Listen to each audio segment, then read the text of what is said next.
কল্পনা করুন, একজন মা মাত্র কদিন হলো সন্তান জন্ম দিয়েছেন। চারপাশে সবার প্রত্যাশা তিনি হাসবেন, বাচ্চাকে কুলে নিয়ে খুশি থাকবেন। কিন্তু বাস্তবতা, ঘুম নেই, খাওয়ার সময় নেই, শারীরিক যন্ত্রণা, হরমোনের ওঠানামা আর একাকিত্বে ডুবে থাকা এক মা।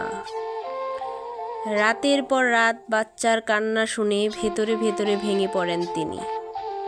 কোনো এক ভোরে মাথার ভেতর জ্বর বয়ে যায়। তিনি বুঝতেই পারেন না কি করছেন, এবং কিছুক্ষণের মধ্যেই খবরের কাগজে লেখা হয় মা নিজের সন্তানকে হত্যা করেছে। কেউ ভাবে না তিনি আসলে অসুস্থ ছিলেন। শরীর নয়, তার মন অসুস্থ হয়ে পড়েছিল। এর নাম পোস্টমার্টাম ডিপ্রেশন। মা হওয়ার পর অনেক নারী ভয়ঙ্কর মানসিক অবসাদে ভোগেন।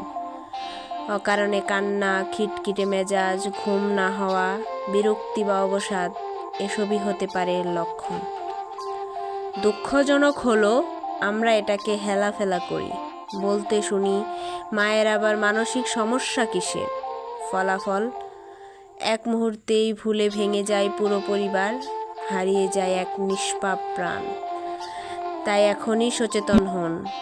মা হওয়ার পর শুধু শিশুর যত্ন নয়, মায়ের মানসিক যত্নও নিন। পরিবারের সবাই, বিশেষ করে স্বামীকে মায়ের পাশে দাঁড়াতে হবে। অস্বাভাবিক আচরণ দেখলে দেরি না করে ডাক্তার, সাইকিয়াট্রিস্টের শরণাপন্ন হন। মনে রাখবেন, শরীরের ক্ষত আমরা চোখে দেখি, কিন্তু মনের ক্ষত নিঃশব্দে ভিতরে ভিতরে পচে যায়। আপনার একটি শেয়ার হয়তো এক মায়ের মানসিক ভাঙন থেকে বাঁচাতে পারে, কোনো নিষ্পাপ শিশুর জীবন রক্ষা করবে। Thanks for watching.